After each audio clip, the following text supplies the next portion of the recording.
Falling Walls Circle, Challenges and Foresight. Welcome to the Falling Walls Plenary Table. Frontiers Planet Prize. Can science save the planet? Yes, well, it's an easy question, and by noon you will know the answer. So thank you all for coming. Thank you for the speakers and the guests to be here. I'm very pleased that we can have this round table on which is, of course, a vital question. We are addressing one of the biggest challenges of our century, aside war, peace and democracy, which is the survival of the planet.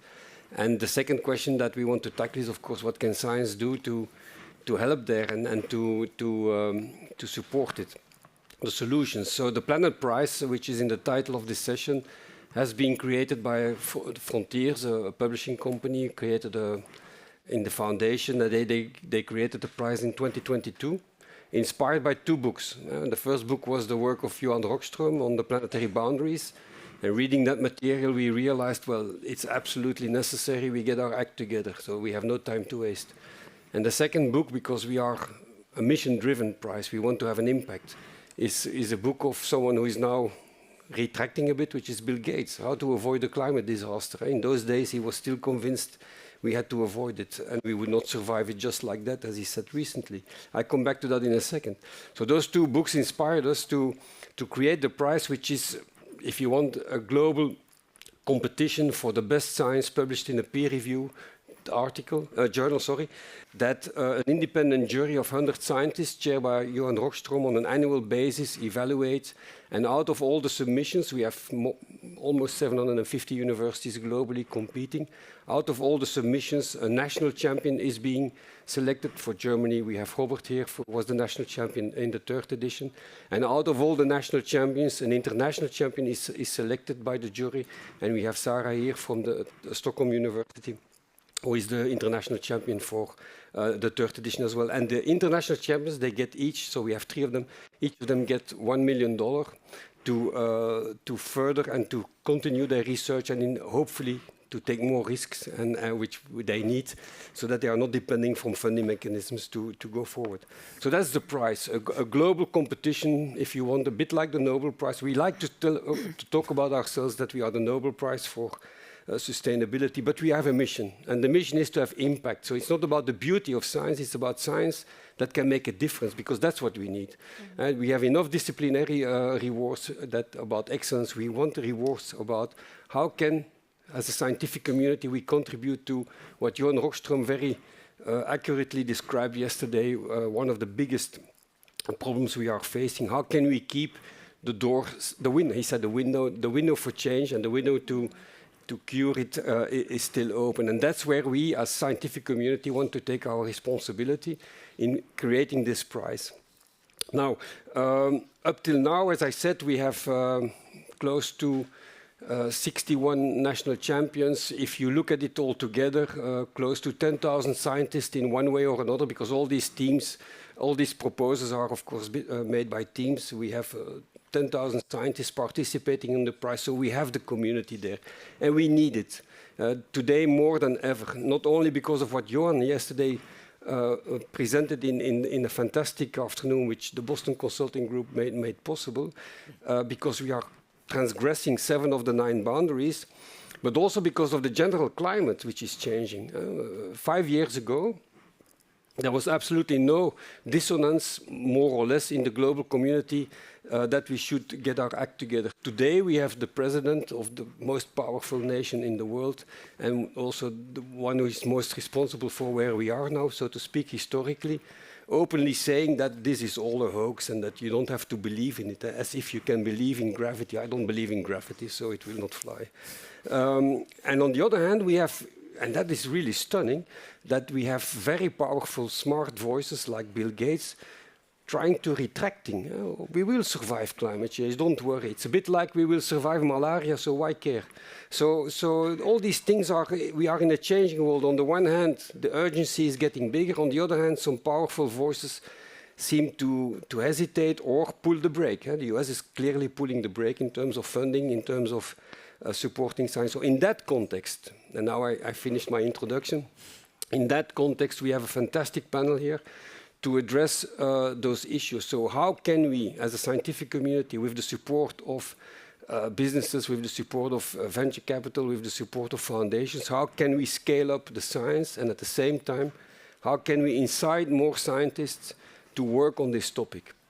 So we will hear first from our two scientists, Zara and Robert, what was the science that made them win their prize, what they think is the next step, and then we open the floor to Joanna from the Boston Consulting Group.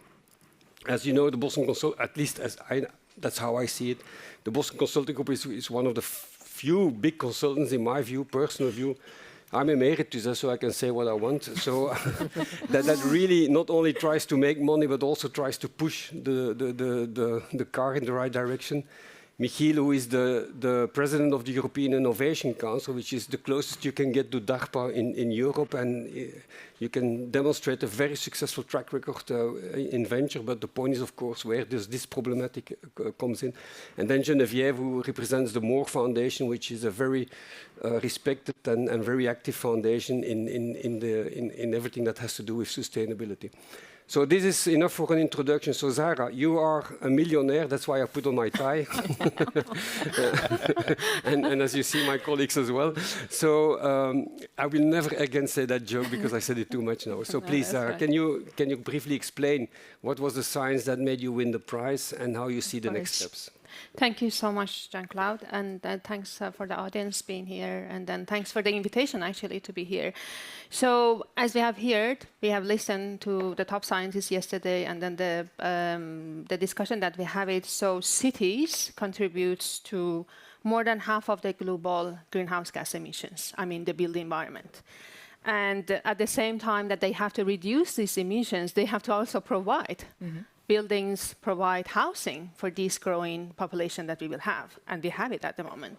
So the work that we are doing that got the recognition from the Frontier Planet Prize was to help cities to unlock the potential, the full potential of nature-based solutions, and not only to create a smarter, greener, healthier environment, but at the same time to help our planners, to the city planners, and also the other actors that are working in the built environment to achieve climate neutrality, carbon neutrality, which is actually, and also staying within these planetary boundaries that we have it. So there have been different questions that we have been trying to answer it, and we're still trying to answer. Some of them there are answers, some of them they need more attention, and thanks to the Frontier Planet Prize, actually we have got this investment, and we have got this visibility and credibility to work further to answer these questions. For example, one of the questions that we have it as a research question that we are working actually, and we are asking ourselves is that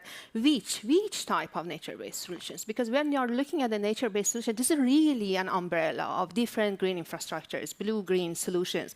And they have been always different names, that has come up, we need to live with nature, we live to, but exactly which type of these nature-based solutions actually, or strategies, are more effective? So it's about their effectiveness in reducing the urban carbon emissions. And another question that we put it there as well was the second question was that what are the potential? If you are looking at it, so when it comes to the climate adaptation and mitigation, so what are their potential to be able to achieve, for example, carbon neutrality in our cities? So there are different examples we have been done in studies. Actually, we have been looking at different, their effectiveness. And so I have a colleague here that actually have been trying actually to look at the placement of this effectiveness as well. So if we put it here or there, it's going to matter.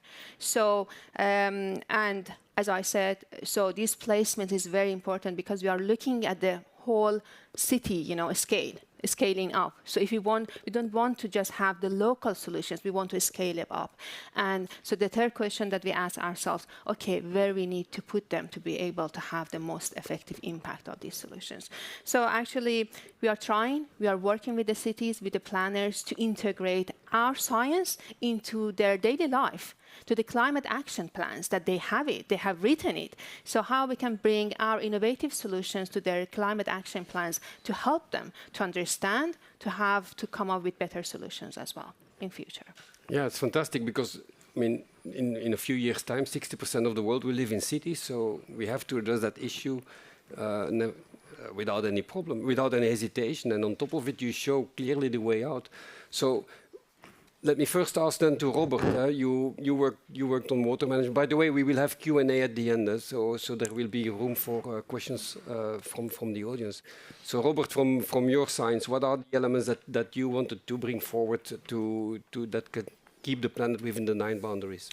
The context of our work was rapid biodiversity decline. So one of the boundaries is biodiversity. My background is in fish, particularly, and there is a huge crisis, particularly in freshwater. So the biodiversity is declining. But at the same time, there's a nice situation that we have user groups that actually have ownership of lakes or even sometimes rivers, and they try to kind of address this issue by their means. And they are relying, in this case, fisher communities, a lot on a technical solution to the fish decline, which is to add more fish that are produced in artificial conditions. So they are bred together and then they are released.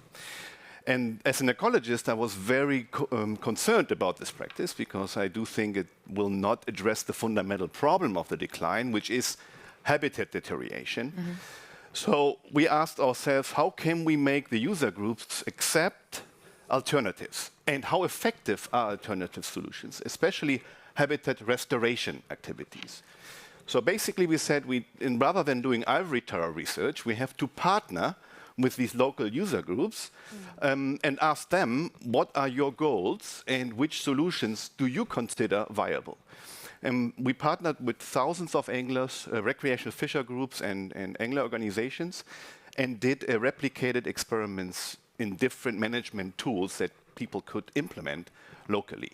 This is the scientific problem, because if you want to estimate restoration success, you need to replicate. And this is a major limitation in the current literature.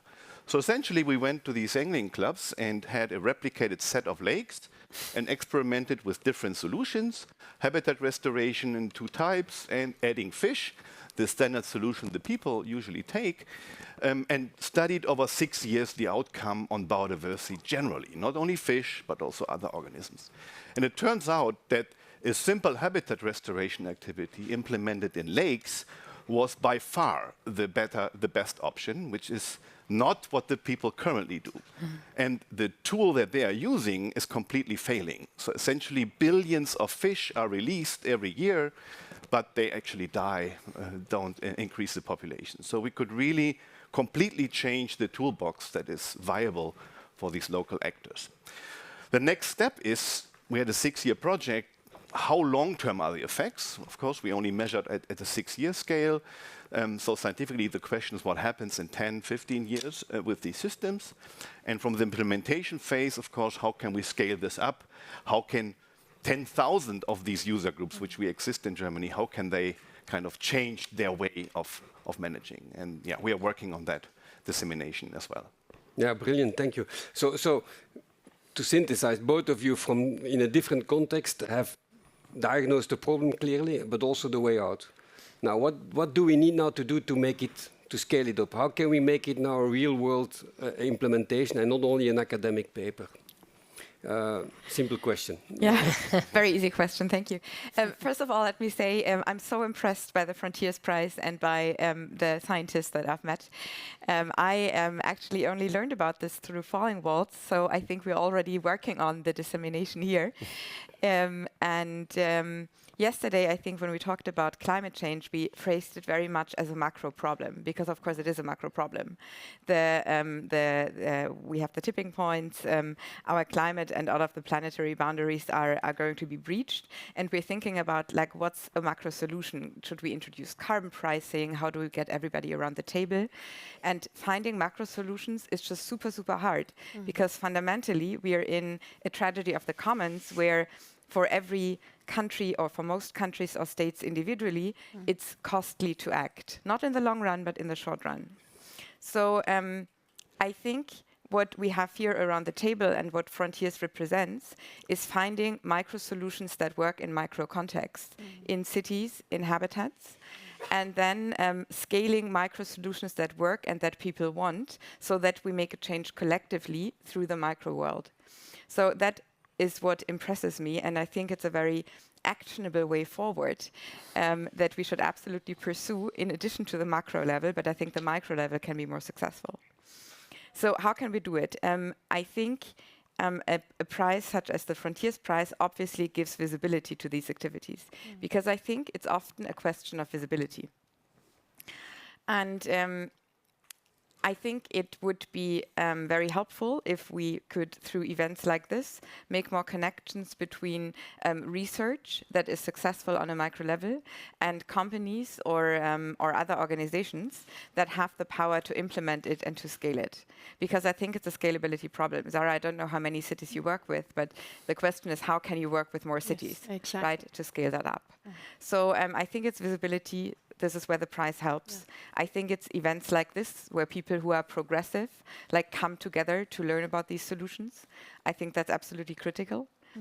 And I think it's on part of companies such as BCG or our clients to open up and get closer to the scientific community to learn about these things. Yes, indeed. And one of the things we should explore later on is what kind of new mechanisms can we invent there, because it's clear that the normal way of doing this, it takes too long time. Normally, science percolates always towards the economy, but it takes 25 years, and we don't have the time, so we need to speed it up. Now, Michiel, you're the boss of, or the president, of the board of one of the biggest investors in Europe, because we are a bit paralyzed about what we read about the US. But we still have a lot of brains and capital in Europe as well. So how you see your role as let's say, one of the biggest potential investors in this area? Well, the role of the EIC is to have a mechanism to pull or to promote that science is applied into companies. It's only one of the four methods. One is basic public procurement, so basically innovation is taken up by governments, local, regional, national, to pick up. That's one thing. The second thing, it is taken up by communities. The third one by existing companies. But basically all those three are not sufficient. So the European Commission has installed 6 years ago the EIC, and the EIC is basically to promote the application of technology on innovation by startups. And I think it was my commissioner, Maria Vestager, who said, well, the current industry doesn't deliver. Mr. Scheffer, you have to make a new one for me. That's not entirely true. So it's one of the four methods. And the method we do is, so if you have 1 million, you have a basis to develop further your technology to, let's say, a TRL 6-7 level. And we are enabling it to pick it up at TRL 7 and to bring it to the market. And we do that with an instrument called Transition, which is very compatible with an academic environment, basically to refine the technology, to develop a business model. And the accelerator is a blend of grants and equity, and that enables with 2.5 plus 10 million to really to scale up a company, not on its own, because we never fund more than 25-30% of a company. It's always to seduce venture capital to come in. So we also want to reactivate the financial markets to be more, let's say, startup, scale-up oriented. And final thing is we are tiny and big. So we are big, 10 billion euros, 750 companies funded, but that's only 0.02% of startups in Europe. So it's huge and tiny. And what is also important, that the biggest challenge now is basically the absence of really large funding. So the US is much better in mobilizing hundreds of millions. That's something I will deal with that in the conclusion, but that's something still of a big challenge. And what is also a big challenge is to have, let's say, the large corporates and also the public markets to pick up the innovations that the small ones have scaled up. Absolutely, but from your point of view, I mean, we have two ideas here. So, for example, you can easily imagine that an AI startup would take up the ideas and the models of Zara and her group and create a kind of a new system around it, an implementation system. Idem dito for you. I mean, what you say is so common sense, Robert, in terms of making it implementing in the world of fisheries. So why is it not happening? Well, you cannot, because it's not the fault of science. In this way, you can really not say the science is not there. It is there, but there is no take-up. So what are we not doing there to increase it? Well, sometimes it depends. I mean, I know the water area quite well, but in the Netherlands, for example, if you have a water problem, you have 17 water authorities.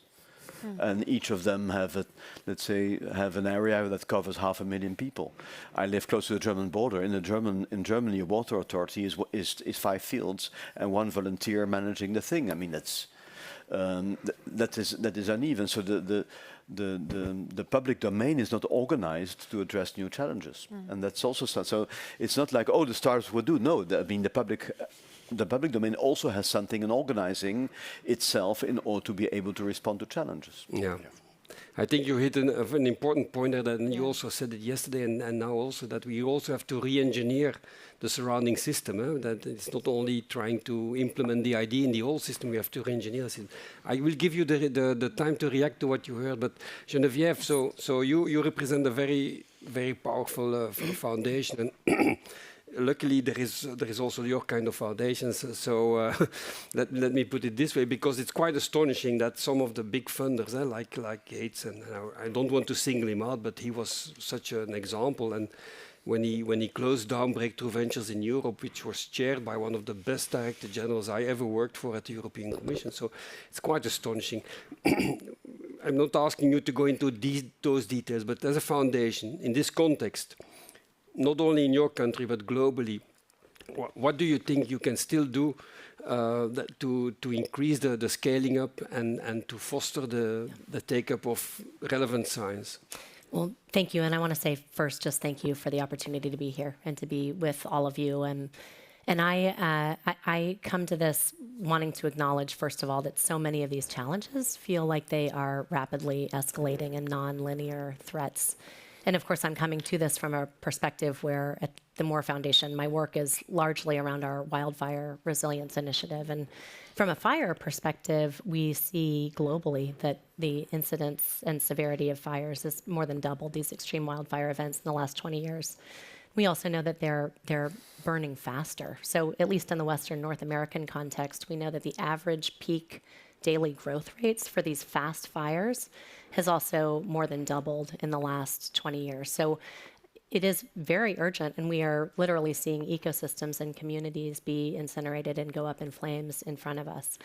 But that's the urgency part of the equation. But I will say at the same time, I also see some opportunity in the fact that technological innovation is likewise on an exponential growth curve, continued still, and something that we care a lot about at the Moore Foundation. Of course, I attribute part of this back to Moore's Law.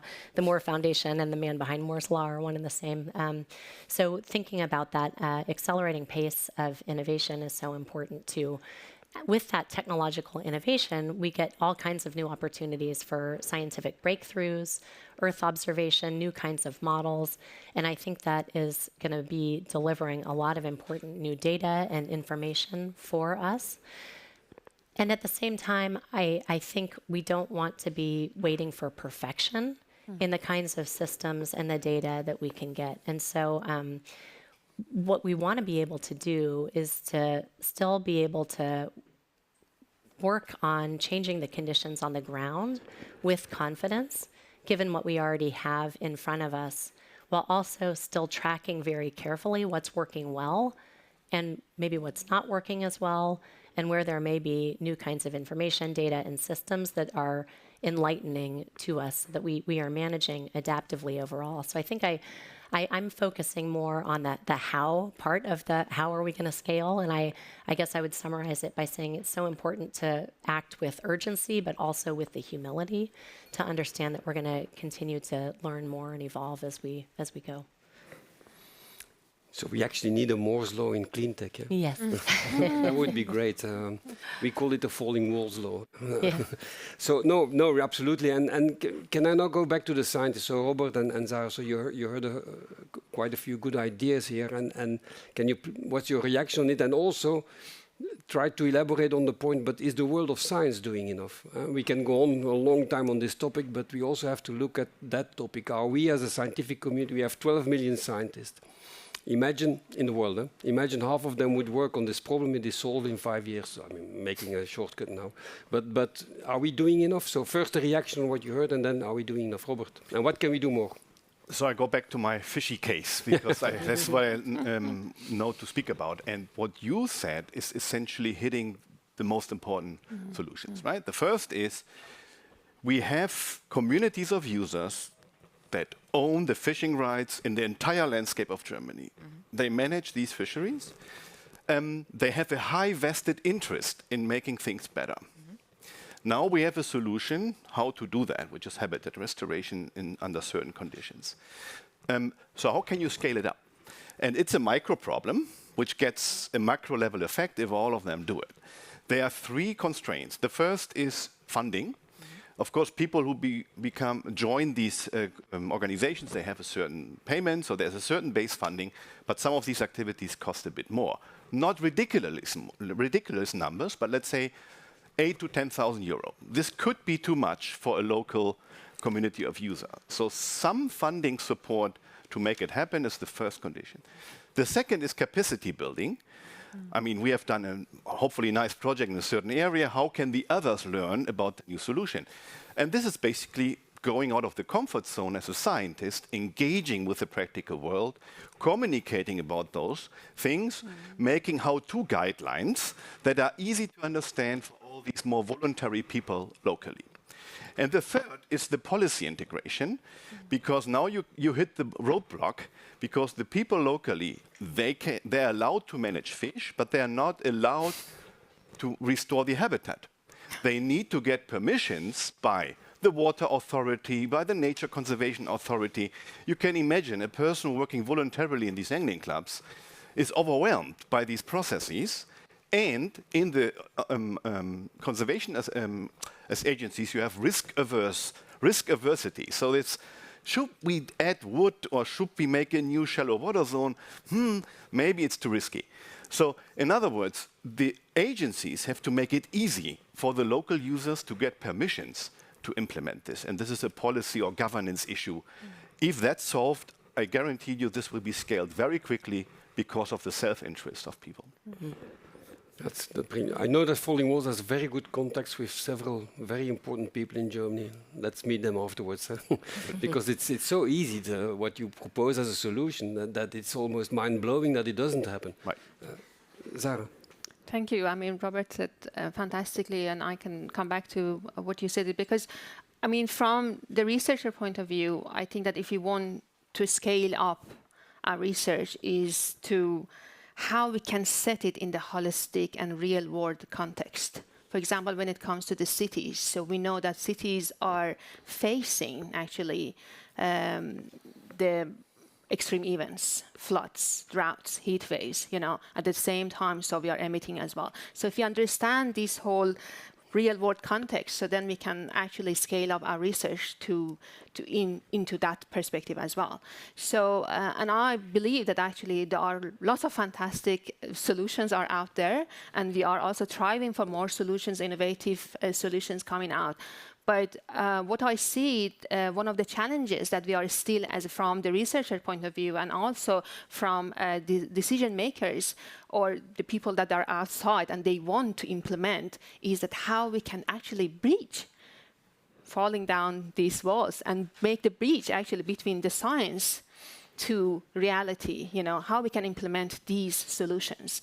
And so then we come to, I mean, you said it fantastically, Johanna, okay, how I can work with more cities. Exactly, because, for example, it took a long time to just convince Stockholm City that what we are doing, to make this trust, that these are the solutions, how we can use them, and how more cities can get involved, can actually learn from each other. Because maybe cities, they can learn from each other much easier than learning from me as a scientist, because they can say, oh, this city has trusted, So, but this is a really, good question. So how we can, if I can put it, foster this cross-sectoral partnership. So if we are partners together, so then maybe we can listen to each other better as well and trust. I don't know if you work with Berlin already. I feel like sometimes Berlin currently feels like we're going back to the car cities of the 1960s. If I look at the plans that are happening in Berlin. So maybe there's somebody here from the city that we can connect you to in order to make this city more livable and more sustainable. Thank you. I think we have some agreement here on that now. Thank you. But That's fantastic, and I think that this is one of the things that challenges that actually, thanks to the Frontier Planet Prize, actually we got this visibility, we got this credibility, so people now approaching, they're investing, even my own university, the president has started to invest more in water and climate. Well, that's fantastic. So that's one of the aims of the prize, is to foster the scientific community to do more, and if that is happening, that's brilliant. Now, can I? We touched upon it, and let's try to tackle the last question before we give the floor to the audience. So you hinted to it, and I think Michiel also. But the other part of the equation is there enough science ready to tackle the problem? Because yesterday we heard some people say, very smart people saying, yeah, the science is there. We just need to implement. Well, I think it's not true. I mean, if you just take one example, clean batteries still we don't have. So as long as we don't have clean batteries, we don't have no clean energy transition. So do we really have all the science we need? And here I look first to our three guests and non-active science, let me put it this way, and then we give the floor again to Zara and Robert. Michiel, let me start with you. Well, I always look at three things. We have an energy transition, a material transition, and a protein transition. The last one is quite easy. Everyone can stop eating meat tonight. We do. We should, or much less. So that doesn't require a lot of technology. We know how to eat with beans. Yeah, but a lot of behavioral change. The second one, energy. Well, in solar, in wind, it's moving quite well. Fusion technology, we might need it. It's still 15, 20 years ahead. So there's a lot to work. My biggest concern, but I'm coming from a textile world, in bio-based materials, we are nowhere. We have to, if we don't have petrol to fuel cars, we don't have polyester, polyamide, polystyrene, and polypropylene. So we have the whole transition of plastics, of textiles, of materials is still very early, and there's also a lack of interest of large corporations. And I would like to have more companies in that field in my portfolio. We have too little. So that's really a field where there should be much more. And where also the scaling problems are substantial, because the polyester factory is 800,000 tons. So it's not something you make in your backyard. So you have also to think of scale, not of reproducing, but basically no bigger. Otherwise, Shell wins. Absolutely. So anyone looking for some funding with a good idea, the call is out. No, I'm raising the issue because remember, Robert and Zara, when we had our... when you got your nomination and prize, we had the Director General of DG Klima's speaking very clearly, saying Kurt van den Berg is probably the most powerful civil servant in Europe in this area, saying, I know what to do, but I don't have enough science to do it. So how do you see that? I know that you have some clear ideas on that also. I mean, there's so much amazing science out there, and I certainly wouldn't discredit what we already know, but there's so much, some of the advantages of fundamental discovery-driven science are the things that we don't even know yet that we'll discover and where that leads, that serendipitous path. So I think I would humbly reject the idea that we already know everything we need to know. We don't know what we don't know, so I think it's exciting to see. I am so inspired by what I have seen from the Planet Prize and the breadth that's covered, but I also want to pick up on a couple of points from both of you too that's I think so important in thinking about how to make this actionable, and that is that so much of the science that I see in these national champions, international, are really these things that people care about, to your point, the things that hit home and they're visceral. And I think when that's the lens that we bring with the science, it sort of lets people put aside disagreements about maybe root causes and allows them to focus on how they can work together to tackle near-term priorities and also stay aligned around a shared longer-term vision and purpose. And so I think that that's really important. I also think there's, at least, I should speak for myself, but when I think of this wildfire world where so much of what we are doing, especially on like the community mitigation side of things, depends on individual agency, individual parcel owners, individual landowners. And I, for one, do not have a keen understanding of many of the decisions that our species makes. And so I think it's really important to think about behavioral science and trying to understand what makes people make the choices that they make. and especially the people who are making the decisions that are going to be really important for the changes that we need to see. So, so maybe a little bit of both of those, just thinking about the lens of the applicability and the things that really matter to people in their communities, and thinking about what we can learn from behavioral science along the way. Yeah, absolutely. Joanna, I know you have some views on that as well, no? Yeah, I fully agree on the behavioral science aspect. I think it's linked to what I said earlier about tragedy of the commons. While that exists on a macro level, on a micro level with collaboration, it's much easier to solve. And there, I forgot her name, but we had this Nobel laureate a few years ago who demonstrated that if people work together in small groups, we can actually collectively solve problems. Ostrom. Yes, Eleanor. exactly. Yeah, it was her. So I think that relates to what you said about behavioral science, that in close communities and with micro solutions, we can actually overcome the problem. So to your question about do we need more science, absolutely. I think there's many problems unsolved, and I think the technological breakthroughs that we have, for example, in AI and in computer technologies, can help address these problems. I have big hopes when it comes to material science that AI enables us to discover and create new materials faster. I think there's some startups working on that problem that personally I find very I'm very hopeful that they will discover moths and other material-based things that will help us solve climate change easier.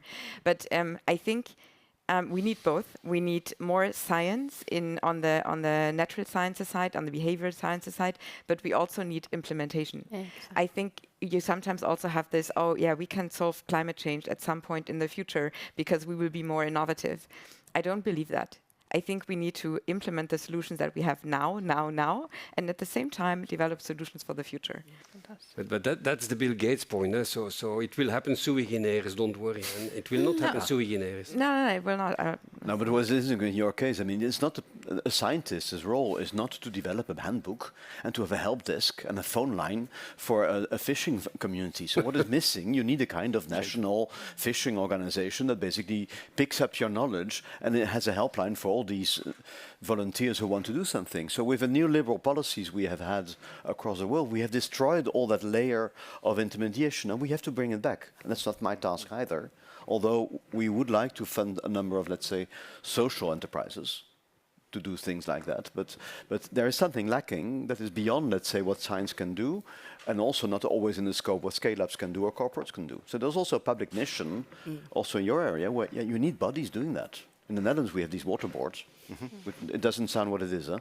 But isn't that also not a unique window for foundations to invest more in this kind of social interface? No taxation. Sorry.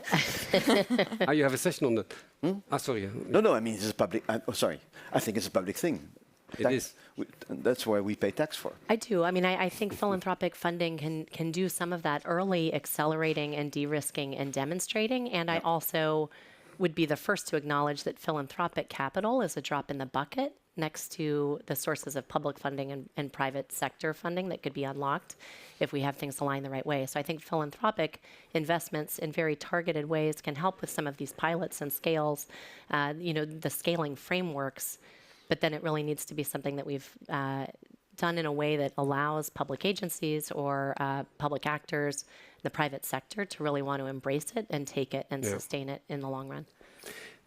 By the way, for your information, also for the audience, so we will, with Frontiers and the Foundation, we will have a science house in Davos, and these issues about how can we create new interfaces to bring it together and what kind of new mechanism can we invent is precisely at the core of our discussions there. So if you happen to hang around in Davos at the end of January, let us know, and I'm sure I can let you in for a while. So don't worry about. No, it's quite a serious invitation to all of you. Okay, we have a bit of time for Q&A in the audience. I don't know where the microphone manager, sorry. Just whoever you see, and I can't see it with the light. Sorry. There's a we have 3 here. One behind you. Yeah. Should I start? Okay. Thanks for the panel, first of all, and an incredible moderation, Jean-Claude. I think it's the 3rd panel I'm hearing that you're moderating. Say again? Great. So a recurring theme I'm hearing on many panels is that we in Europe are quite dependent on US funding or on US as a partner to scale our innovation. So my question is actually mainly for Mr. Schäfer. Do you think Europe can be self-sufficient to kind of accelerate our innovation? Well, there are two things. The concept the European Commission uses, and I'm quite in favor of that, is called open strategic autonomy. So we have to increase the strategic autonomy of Europe, but we can do that with friendly nations. That's one thing. The second thing is, I think Macron came with that figure at the Sorbonne last year. Every year, 800 billion of our savings go to the US. Because we have savings. The US doesn't. And those savings are then going partly in venture capital, and venture capital invests in European companies. One of the things, I was going to say that in the conclusion, but I can say now, one of the things we have to do is to mobilize more our savings and our institutional capital, because a lot of our savings are in pension funds. Last week on Tuesday, the Commission announced an initiative of a scale-up fund, together with a number of pension funds, also mine, the Dutch civil servant pension fund, and the university pension fund. So we have to mobilize that capital better to become more independent, and we have the money, unlike the US. So we have to basically create a number of new financial products that basically we can put institutional capital together. And the other thing is, I happen to have a small heritage, but you need a lot of money as an individual if you want to invest in startups. If you have 100,000 euros, no, it's too small. So we also have to create saving products that people like us can say, okay, I would like to invest 5,000 or 10,000 euros in startups, which we did after the war. So it's something creating again the financial market like we had in the 50s and 60s. Yeah, absolutely. I mean, I was told that the pension funds in Europe sit on 3 trillion. So can you imagine 3 trillion? Give us 10% and we solve a lot of problems. In particular, your anglers. We just buy all the compass. So and the biggest one is the Dutch pension fund for civil service. They have 500 billion. Is it? Yeah, 500 billion. The Dutch, If they put 1% in startups, it completely changes the market. Absolutely. The financial market. Yeah. Another question here. Hi, thank you for a really nice and inspiring discussion. So I'm a scientist and also a co-founder, and we're talking a little bit about micro-level solutions are already existing, and scalability is the next step. And one of the main bottlenecks that we encounter for scalability is also regulatory bottlenecks. I work with designing alternatives to biopesticides, and in this space we say that the startup world is already saturated, and yet solutions and products are not things that are available to farmers. And that's because the regulatory process is so bureaucratic and there's so much capital and time involved. So as researchers, as venture capitalists, do you think we can do something to push some of these boundaries of regulation, make it more forward-thinking? Johanna, you want to take this one? I think I can react in terms of, I think we must. I think bureaucracy and the path dependency that we have created through the institutions that have served us in the past 80 years or so, especially after World War II, are now sometimes hesitating or stopping this progress. So I think it's important also, to get regulation, the executive around the table, to think about how can it be broken up. How can permits be much faster for people who bring new innovations to the table? I think that's definitely an issue to work on. You want to react to it, please? Yeah, it's of course a bit different case, but I can just tell from my own experience, when we initially approached the agencies to give permissions to these habitat restorations, many were resisting because of the risk averseness that I told you about. And the key was to actually and truly engage in transdisciplinary interaction. So that means integrating the local stakeholders, one of which are the agencies, in the whole process of science. And they became, we brought them into the local lakes, they came to visit, we talked to them, and through this, they saw it's not a risky enterprise. It's only win-win in this particular case. I think it's very different in yours. But this then led to very slim decision processes. Like from an environmental impact assessment that would take 3 years to something that is just to be announced. And it was the trust building, the integration in the process, them seeing it's not risky, And then it actually was a very fast process. But of course, on the scientist, you have to engage in the process.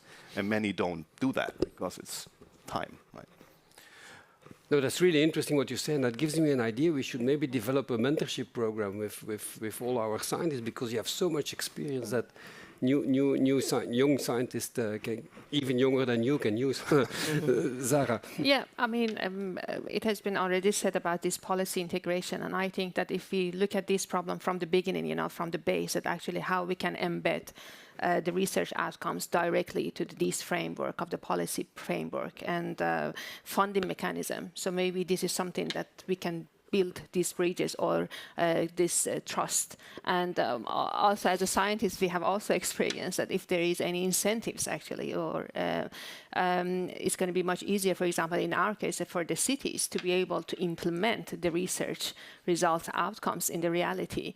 But when it comes, for example, with the climate mitigations and then climate adaptation, so there are different rules. The EU wants to have, climate neutrality by 2045, and then Sweden has its own, goal, and then it comes to the cities, they have their own goals, and then there are so many goals that they are going together as well. So I think that some of the regulation, maybe they are necessary, they should be there to give us a direction that where we should go, but at the same time, actually, it should be this policy integration that can actually make it clear for us as a scientist to embed our knowledge into what the policy frameworks and, So I think that both are regulatory. I mean, this regulatory is needed somehow, but somehow it also need to be more transparent. There is room for one more question, I think. Yes, over there. Thank you. Yeah, so my name is Nondas. I'm from Brazil. And I really enjoy the topic of engaging local stakeholder for scaling up climate solution. And however, I still miss South Globe participation, I think, in this discussion about advanced climate solution. And Brazil is hosting COP30, yes, starting now exactly. And when we think about our last agreement, I think we need to have the courage to say that we fail in our last agreements for climate change. And I would like to understand how Europe sees the responsibility, but also how to support these new agreements that we must do for supporting advanced climate solution, and mainly for forest landscape restoration. And also how your organizations can support, for example, organizations like my local organization that are dealing with forest restoration and indigenous knowledge. What are the opportunities that we can reach to also access financing and fundraising opportunity? Thank you. Thank you. It's a quite important problem. By the way, one of our first international champions, Carlos Perez, was precisely working on the issue you raised at the end, so how to use indigenous communities and so on to increase biodiversity in managing the Amazon, so to speak. But Michiel, you wanted to react to that. And you have to do it in fast forward. We have 1 minute and a half. Okay, the best person to answer your question is my colleague sitting here, because he's in the international department. But what we saw very briefly since the 25th of January is the huge interest of countries to join the Horizon program. So to be part of the European funding mechanism, you have to pay as well. But the other thing is as well, I went to Kenya, for example, and the time is gone that we go to Kenya and explain what they should do. So we also have to organize a process by which the South expresses their vision on science and technology issues and comes with a roadmap. So that's also part of, let's say, having that, and that is urgently needed. Okay. But yeah, we are paid by the European taxpayers, so if you don't mind, we think of Europe first, but it should be an open strategic thing, so inviting others, but also inviting others to be active in the process. But I do agree that rethinking the mechanisms is essential, rethinking the international mechanism, and it's one of the issues we would also like to look at in Davos. So we have a few seconds left, and I hope I get a bonus from the organizer. So for the last question, so the Folding Walls always want every panel to end with one question that everyone can answer shortly. And that is, what is the next step that needs to be taken to break down the wall between, in our case, science and impact? So I start with the guests and then I go to the scientist. Joanna. I probably have several conclusions, but I will do the corporate world since I represent it. I think every corporate organization should have a systematic engagement with the science community to identify what is out there and how they can take it in their processes and in the work that they do. That's what I would advocate for with my organization and with my clients. It's an interesting idea. Thank you. Michiel, you already hinted at what you want, but please. Well, we fund too many projects that get 79 years old, American people older. I would like to have more projects that think of my grandchildren. That's a good point. Yes, thank you. Genevieve. I'd say I think to be able to harness the power and the promise of science and innovation, I'm going to draw forward what we've been talking about all around, which is really just the importance of working together. And again, from the wildfire perspective, we think a lot about understanding end user needs and making sure that we're working closely with end users.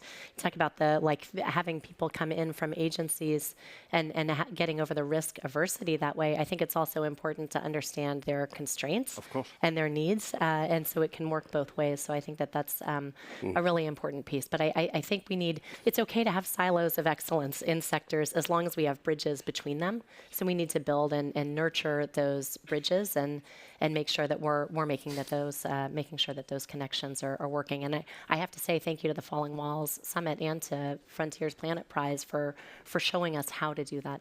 So. Thank you. Robert. Take implementations that are done as experiments and evaluate them properly over time. The project cycles are too short for biodiversity outcomes to be revealed. 2 to 3 years is not the case. But there's a lot of action going on in restoration across the landscape. If we can design systems to monitor that well, we will learn a lot. And these projects will be 5 to 10 years of time. And this is currently not done. Fantastic. Sarah? I believe that collaboration is really essential here. So that it's the science that we can provide, innovation, the novelty that we have within our science can reach the right people to be able to implement it. Absolutely.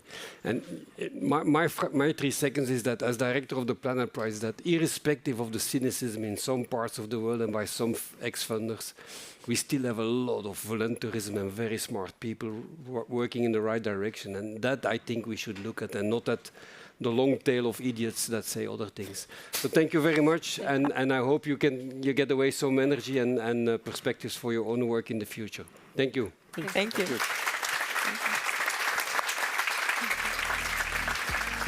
Nice panel.